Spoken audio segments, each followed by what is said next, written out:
Creating demand, capturing demand, call it whatever you want to call it, but it's everywhere right now in the B2B marketing echo chamber on LinkedIn. And after a quick search on Google and YouTube, we're not the first company to create content for this, and we're definitely not the last.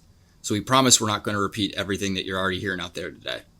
Demand Gen U is officially in session. Let's do it.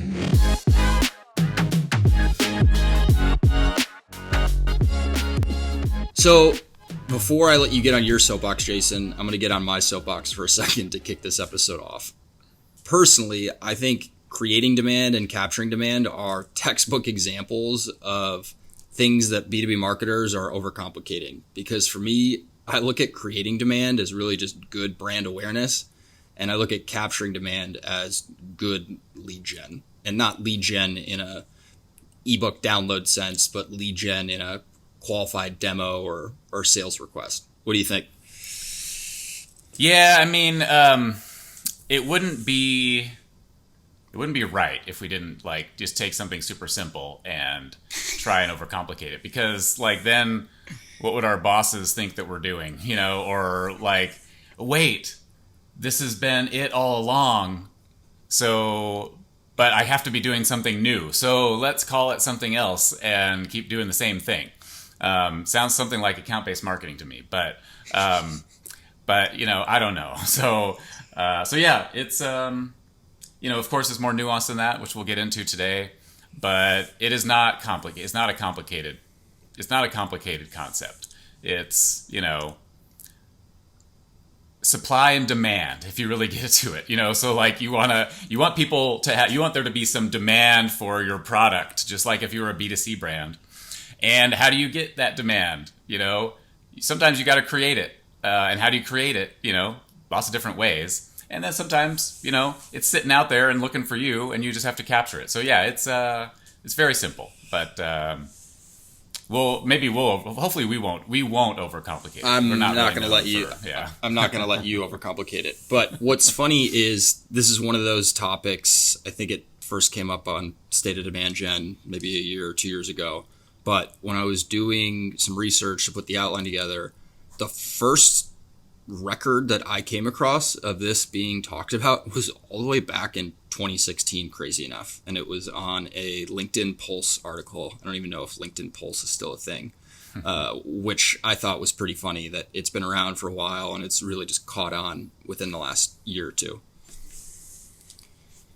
Yeah. I don't remember... I've always heard demand creation, but demand capture, I know the first time I heard that was probably in the last 2 years for sure, since having this, you know, since taking this job. So I don't know. I probably just put it all together in demand generation. You know what I mean? And then I probably just fit, you know, brand awareness and lead gen is probably how I just thought about it. But yay, we have new ways to talk about it now. With both, they have the word demand in front of it. You know, yeah, now it's like, it's a marketing thing, right? Oh, it's, you know, it's branded now. It's demand creation and demand capture. Yeah, I don't know. So we'll try and help everybody out. We'll try to help everybody out with this one. So before we jump into it, one thing that I do want to talk through, we mentioned it on a previous DGU episode, but I think it's perfect context for this topic today, is the framework that Eugene Schwartz came up with for 5 stages of awareness. I actually was looking up his book. I think it came out in the 60s last night. Oh, wow. He, or, you know, his family or whoever's getting the money, they're still selling that thing for $125 in 2022. Oh, wow. Like a hardback version or what? I mean, I don't know, but I may expense this and we'll see. Yeah. Well, Kindle for $120. Yeah. It better be like a hardcover version or something. I don't know if I've ever signed. Paid $125 for a book that wasn't a college textbook, but that's a different soapbox. Thankfully, you can still get Eugene Schwartz's 5 stages of awareness for free online, and I do like this framework. So we'll run through the framework real quick, and then we'll start to talk about creating demand and capturing demand in relation to these stages. So the first stage, unaware. They aren't aware of their desire or their need to solve the problem, or they won't honestly admit it.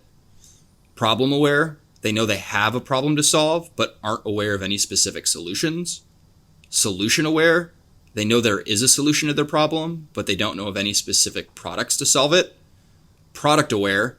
They know that your product exists, but aren't completely aware of all that it does, or they aren't convinced of how well it does it. And then most aware, they know of your product and what it does, but haven't gotten around to actually buying it yet. So I'll pause there. Give me your take on Eugene Schwartz. Yeah, I mean, I've known about this framework for a long time. I didn't know it was from the 60s. That actually is pretty cool because I've put myself in this framework several times, and this is it. This is actually how it happens, and so I really like that, and it does give you a really clear way to segment, to segment your market, because what you're trying to do, and we'll get into this, is you probably need different messaging, at each of these stages. You definitely do, but yeah, this is a great framework, and there's others out there, that take this and like put a different spin on it. Some go all the way to like advocacy, you know what I mean? Like they go down to most aware into purchasing and advocacy for your brand. And I don't know if there's anything above unaware, but so yeah, I've seen a couple different versions of this, but this is solid. I think why I like this framework best is it focuses more on the psychology and like the people behind it, because oftentimes, when you see buyer journeys, and I'm using heavy air quotes here, it's not really a buyer journey because it's inwardly focused on you and your company and what the company is doing. And then two, it kind of assumes that, it does assume that buyer journey is linear in some ways. And you and I and every other B2B marketer knows that the buyer journey is not linear. And I think this does a better job of summarizing how people think and feel throughout that process. Yeah, and I think, this one is fairly linear because it's so broad, you know what I mean? And it makes sense. But within each of those, it's like it's all over. It could go all over the place. How you get from one to the next. And there's probably cases where you skip, you know what I mean? Some stages in this as well, or you can skip. But yeah, I think anyone really thinking about taking your prospects in a full funnel approach, like this has to be like gospel in your brain, some version of this. Awesome. Now that we've got that out of the way, let's talk about how we look at creating demand and capturing demand, and then we'll riff on how we're trying to do each at Metadata right now too. Sound good? Yeah, let's do it. All right. Let's get into creating demand first. So for creating demand, what would you say that your goals are as, the marketer or the company? What are you trying to do when you're creating demand? Yeah. The first thing is just driving awareness.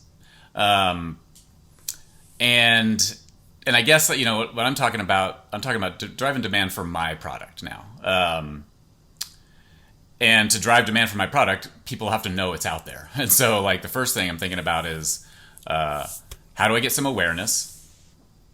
And then once I have awareness, then how do I get to preference? And basically like, how do I get to occupy as much of my potential buyer's mind as possible? And there's, of course, lots of different ways to do this. But, from a goals perspective, I'm really trying to say, like, okay, how many people did I make aware? We could even go up one. Like, how many people did I help understand they have a problem and then make aware of my, so it kind of follows some of these stages a little bit. Yeah. And then how do I get that, like, I don't know, what's the goal for appeal? You know what I mean? Like, I want to be appealing. I want to stand out.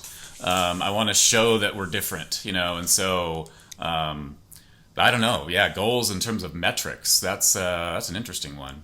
Well, I think goals and metrics, I look at them differently here, because I think goals in this stage for me is trying to move your buyers really from unaware to problem aware. I know you jumped right into product, but I would look at it more as, how do you market the category or the problem set, and bringing awareness to that first and getting people to smile and nod and say like, yes, you get me. I didn't realize I had this problem. This is a way bigger deal than I thought that it was.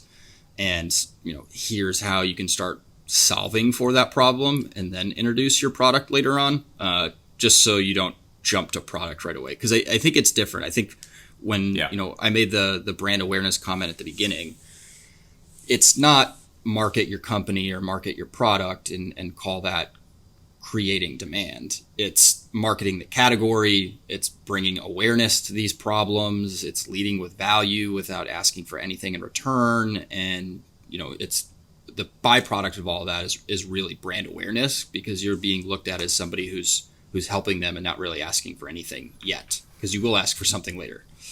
Yeah, you're right. I mean, it really is right. So like if you can get, so in creating demand, you're basically creating a pool of people that could be potential buyers for your product. And to do that, yeah, you're right. You need to get them. How do you create a new pool of buyers? Well, you create a new pool of people that have the problem that your product solves. And you're not creating the problem for them. You're, like it says, you're making them aware that they have it. You're pointing it out. Yeah. Yeah. And so it's like, and here's where it gets into the psychology a little bit, because, well, if you have a problem, don't you know you have one? Like if you're having a problem, don't you know, like, hey, I've got a problem here? Well, actually, that's not the case, right? So like, it's really not the case at all. We're all going about our lives, you know what I mean? And we all have problems, and we are blind to a lot of them. And that's the same thing in business. And it's because we get complacent, maybe. I don't know if that's the right word. That's probably not the right word. But we accept the reality of like what we're doing today, and we're just like, this is how we do it.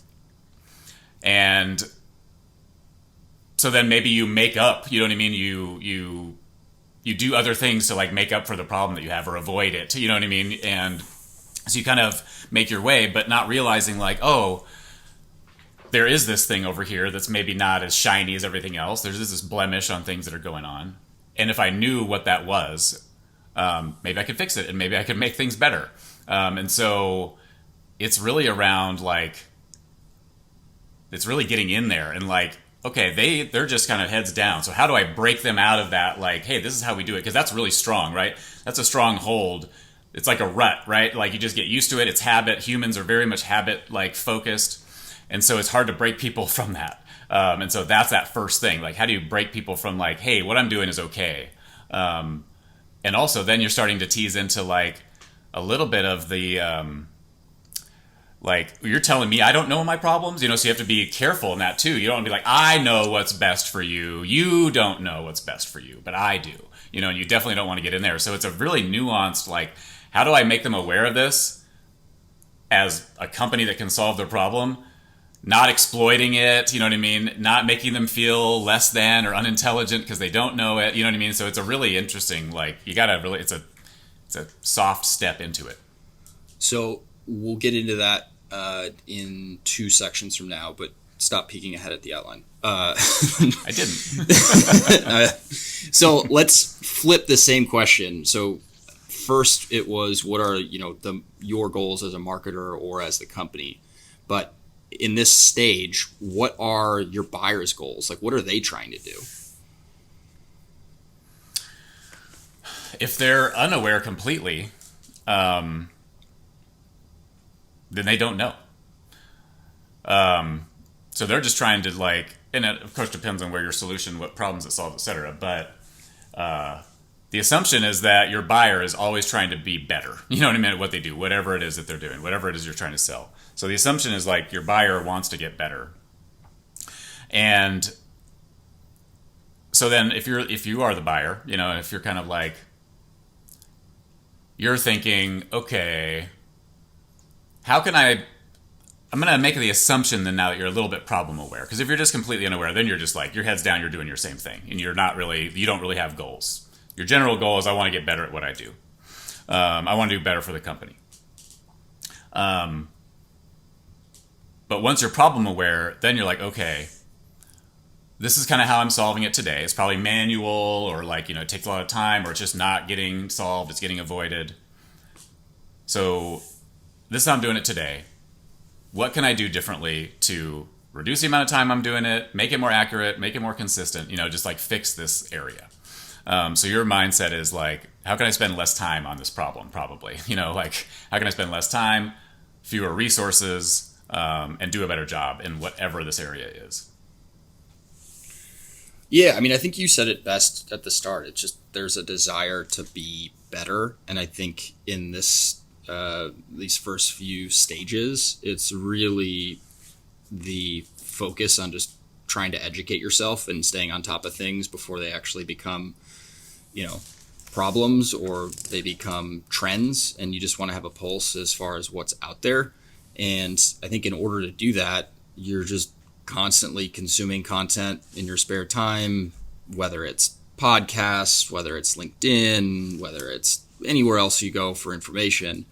And you're just trying to get free help, really, I think, at that beginning stage or two, because you didn't know that you had a problem. Maybe you're now problem aware, and maybe you're not ready to make an investment to solve that problem, but that still doesn't mean that you're not trying to seek out free advice from, people that you trust, influencers, communities, you name it, as you move through those stages. Yeah, 100%. So it's probably the lazy person that immediately looks for a technology solution. You know what I mean? So it's like, they just look at a Gartner Wave Force Away. Yeah. I got this problem. What can I buy to solve it? And I think that's a trap so many people fall into. They, this is a whole other episode, but they buy technology to solve problems, and they don't fix whatever internal thing, you know what I mean? Is broken first, so technology, we won't get into that too much, but that is what happens, I think, a lot of times. And so the non-lazy buyer, they're going to see okay, what do other people like me do to solve this? Are there things I can do, like you said, that don't cost me money? Can I just change my process a little bit? Are there things out there I would have never known about? You know what I mean? And maybe I can find those out. And so, so I'm looking for content. I'm looking for probably not influencers, but people that I respect that do my job well. What do they do? How do they solve this problem? And so, I'm out there searching. I'm searching for, again, if you're the good marketer, I'm searching for solutions I can employ myself, or maybe, get a little automation going. You're exactly right. So I think this is a big thing that many people overlook or just aren't familiar with. But what do you think you need in order to do this well when it comes to creating demand? Because we just did an episode on this, so I'll see how well you're paying attention to which episodes we're recording. God. So what do we need to create demand well? Like what needs to be in place? What is I would say it's the most important ingredient in creating demand. Oh boy. I mean, honestly, picking one, I would say it has to be your, how do I even say this? I have it in my mind, but it has to be authentically trying to help your potential buyer, agnostic if they buy your platform or not. So for me, the most important part of creating demand is building trust and relationship with your potential buyers, which means you're providing content, experiences, etc., that can help them do their job better without buying your product. And ideally, it's in the same vein as your product, so you're not just helping them with some random thing over here, and then you can never sell them something, that can help them. But in the same vein of what your product solves, but you're helping them with here's some other ideas, here's what other people do, here's the things we do, 7 steps for this, and you're helping them say hey, you can do this on your own. By the way, there's some platform out there that can help you, but if you need to do this on your own, and not just that, but and then generally other areas. So your platform probably solves one of many problems that your marketer has. And so, your buyer, not necessarily your marketer. So if you can also give them content experiences that goes even out a set concentric circle from where your product solves, and it gives them value, that also, you're creating demand. Did I get it right?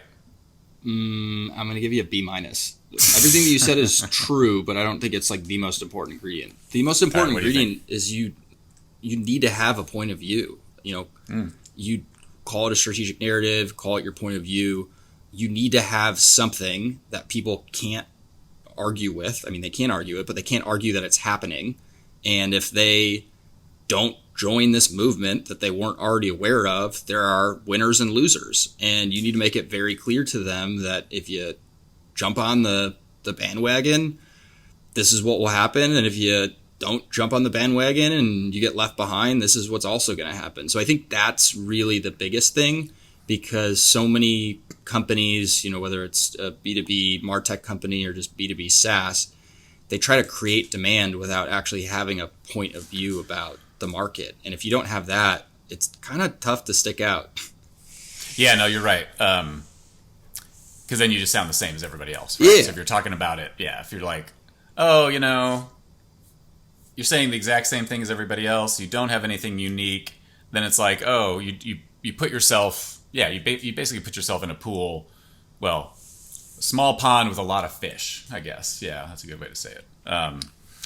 And you're not like, you're not that fish jumping out of the water, and like making waves and, showing yourself off with your unique perspective. So, yeah. And then also like, because if you have the same perspective, then your buyer is probably like, the psychological part is like, oh, I can't really learn much from them. You know what I mean? Because like I already heard that 3-4 other times. So maybe the rest of the things they're going to say too are also going to be things that I've heard before.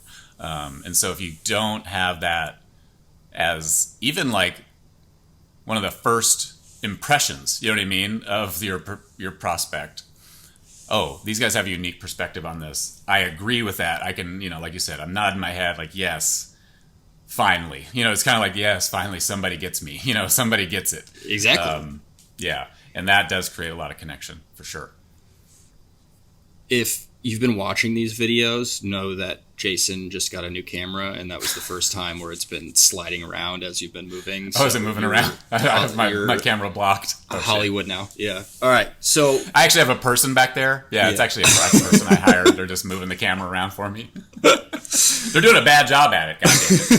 Goddamn. All right. So we talked about what you need to do this well. Let's talk about channels and channels that you...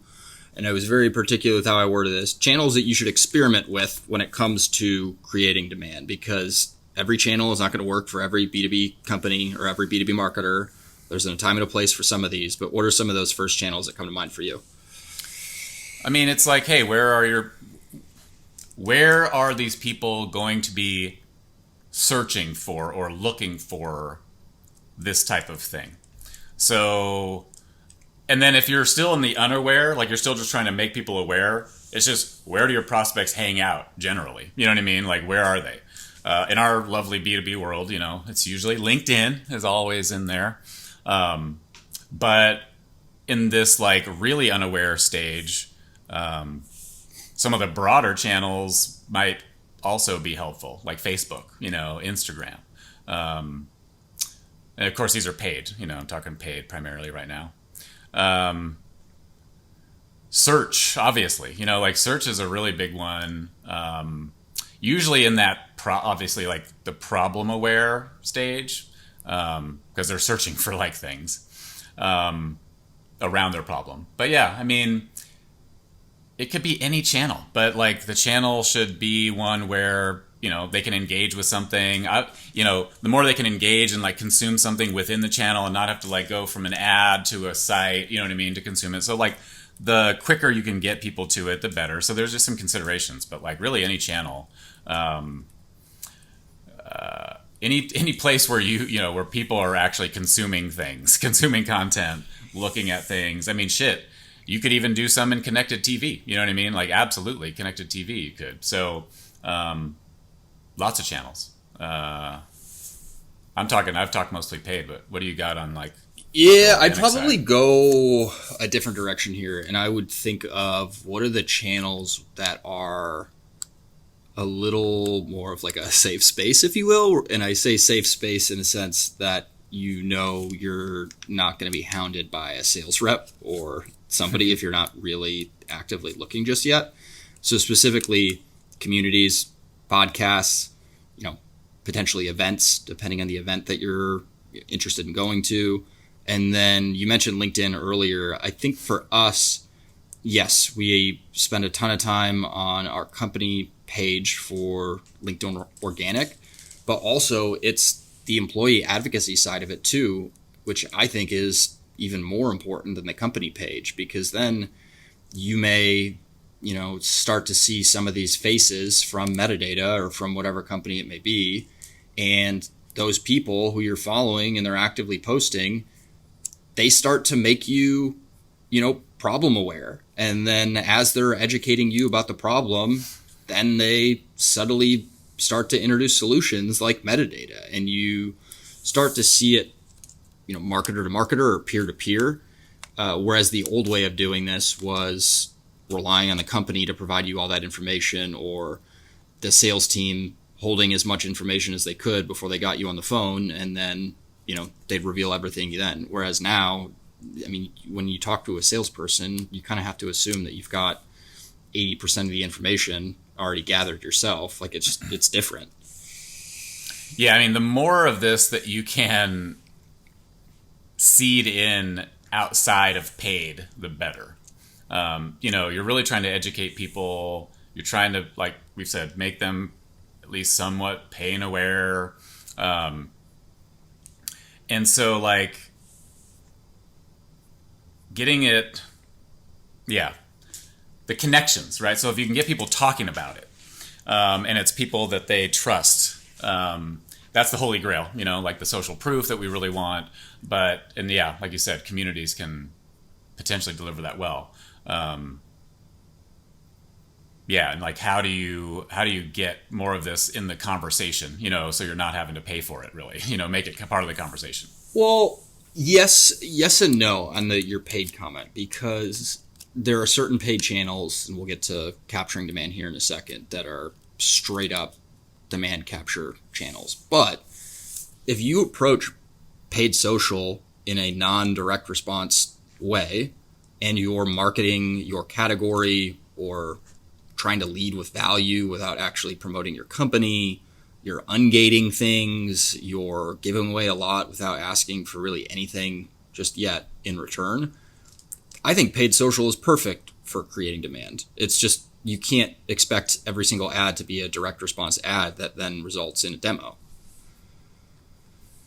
Exactly. Yeah. And it's a good way to, your organic stuff, unless it goes super viral for some reason, and every once in a while you'll have something like that. The same exact people are going to see it, because like it's the people that are following you. And you're going to get incremental gains on that.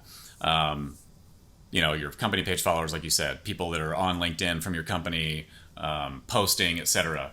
But yeah, paid is the way to get in front of new people, and really start to get them familiar with your brand, get that content in front of them, and then they're like, oh, okay, great. This was valuable to me. This came from metadata, and that starts to build that trust. So yeah, paid to get in front of some new people, and then ideally, if the content's good, that person you grabbed from paid now follows you, and now you can, deliver it to them free, basically, through your organic distribution channels.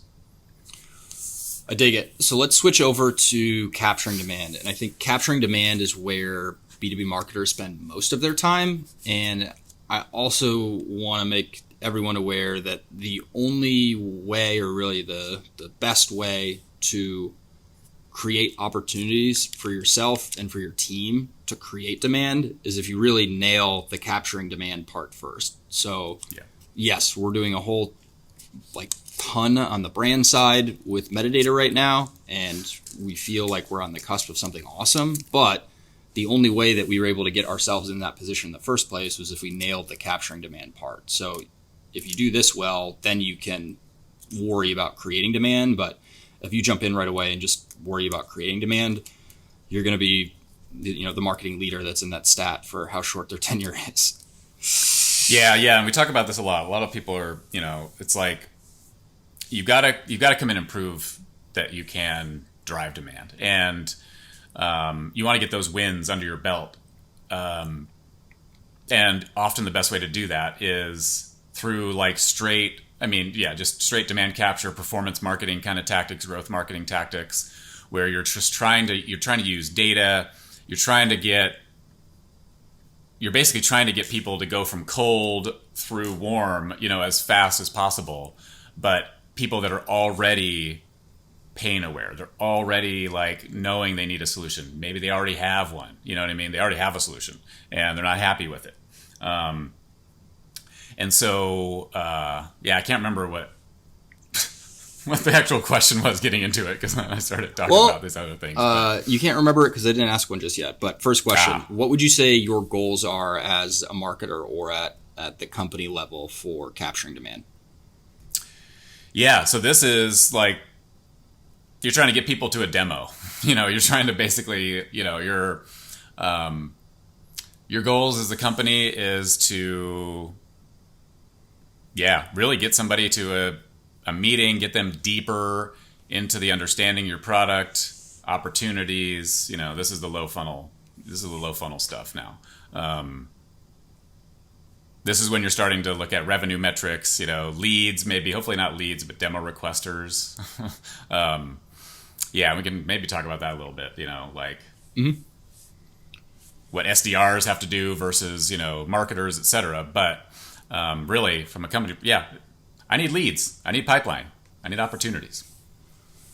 Yeah, I think to go back to the Eugene Schwartz framework, I think it's moving your audience and your buyers from when they're problem aware to solution aware and finally to product aware. And it's being ready for them when they are ready to start evaluating products and services like your company or whatever you sell, because at that stage, they're actually showing intent to start evaluating something or buying something. So it's being there, it's being ready, it's making it as easy as possible on your buyer to request a demo, get more information, talk to your sales team, whatever it may be. And then the real, I'd say, detail and the companies that do this well are how well they have the process defined internally to then respond to that as quickly as possible.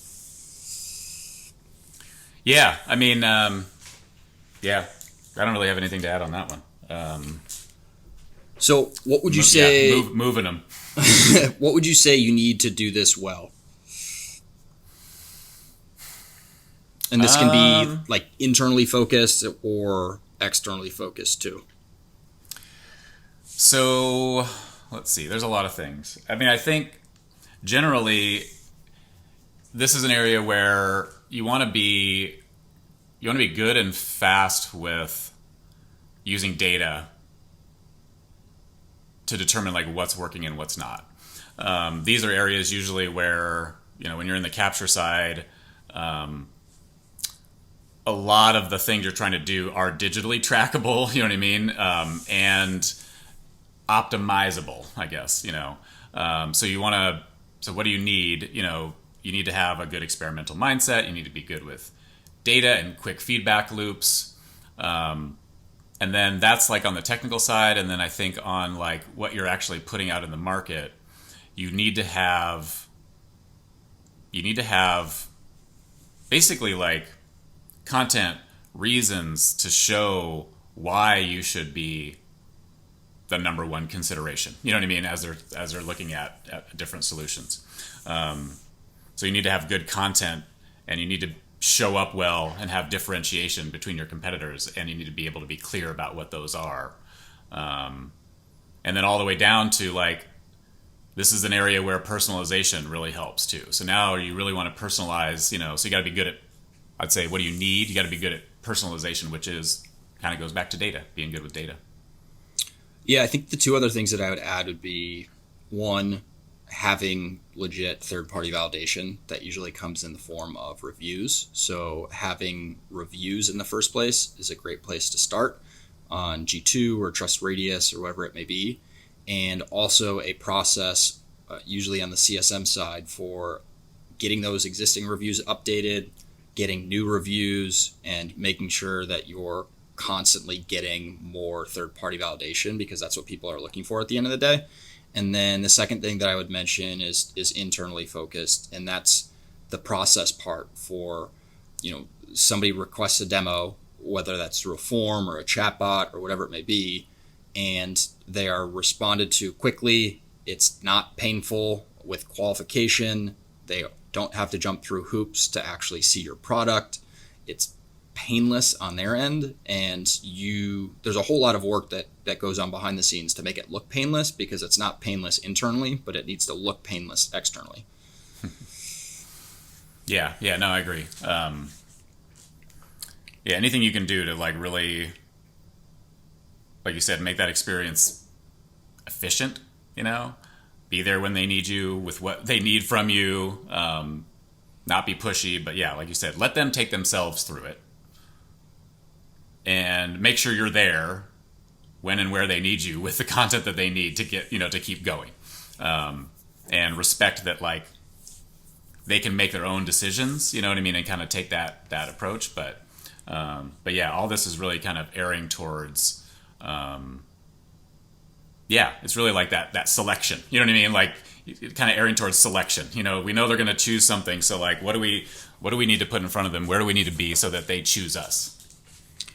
So we're always trying to include at least one, hopefully way more than one, practical thing in each episode. One of the things that we've done recently is audit the experience from your buyer's perspective of booking a demo, and wherever you can fill out a form or a chatbot or a conversation ad, whatever it may be, and truly mapping out that process and seeing how archaic it might be. It may have worked at one point. 6-12 months later, it probably doesn't work nearly as good as it used to, and just being aware of where the friction is in that process, because that's something that we're going through right now, and we're constantly trying to remove friction from.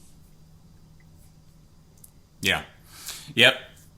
The better the buyer experience, the experience is a big part of it, so like the product is one thing. Yes, product, great. But that's one part of the buyer's decision-making process. You know what I mean? And often when there's so many tools and so many of them are so close, you know what I mean, to each other, you can stand out a lot with your process, the experience that you give people. And that can actually like tip the hat towards your direction, in some cases. So it's important to focus on that too, and not just like, hey, I got a great product. Why aren't you buying it? But paying attention to that experience as well. Oh, yeah. Now, last part that we need to cover, we talked about channels that you should experiment with when it comes to capturing demand. What are the first channels that come to mind for you? Capture. I mean, the first one that does come to mind is paid search, really. And the only reason is because, like, usually, people are searching for their pain. You know what I mean? They're like they're basically telling you, they're telling you where they are, and they're kind of telling you almost where they are in those stages, based on what they're searching for. And so search, like, people are literally searching for, metadata compared to, metadata versus X, or your platform versus Y. They're literally searching for that. That's really deep. But above that, they're searching for, like, how do I generate, for us, how do I do paid ads more efficiently, or how do I generate more leads? You know what I mean? Or something like that. And that's what we're looking for. But yeah, paid search just is like, I feel like, the number one that comes to mind on the capture, even if, and we're actually not doing it here very much at all. But for a lot of companies, that tends to be the number one, I think. Yeah. And I think paid search really depends on the industry and your audience at the end of the day. My hunch is that because we're marketing to marketers, they're a little weary of paid search ads, and I think they know how the game works, and I think they go elsewhere to find that information. The other channels that come to mind for me, first being review sites, and the second being intent data, which I haven't really talked about too much, because then, as long as you have something, cough, metadata to help you activate that intent data and get in front of those people when they're in market without doing all the manual repetitive work, that is something that you should experiment with. It works for some people, depending on the intent data source. It doesn't work for everyone. And then I also look at, we talk about CRO internally from time to time, but your website should be, your number one product marketing asset, and it should convert as such. So we're constantly looking at, we use Qualified on our site now for chat. So we're looking at the questions that we're asking people, the order of those questions, how many questions, and again, trying to figure out where that friction is. So I would say anywhere where people can convert and request a demo, book a meeting, get more info, you name it, like look at those conversion points and see how you can make it easier to capture demand. Yeah, website. So lots of places to, I mean, pretty much any channel you can turn into a demand capture channel almost, I would say. But yeah, there's definitely going to be ones that work for some and don't work for others. Like we said, we're not doing paid search really. And if we are, it's not really on high intent keywords, it's brand and competitive probably. And so, because we've tried it and it doesn't quite work for us. But it's not other dead. Companies are, it just means it didn't work for us. Yeah, no, not at all. Not dead. Like some companies, more than 50% of their low funnel demand comes from paid search. I've worked at several of them. Tend to be larger companies, I think, but yeah. Awesome. Well, I think we are just about at time here. This was the solid riffing session on capturing demand and creating demand. So hopefully you guys took something away from this. Thanks for coming out to Demand Gen U. We'll see you next week.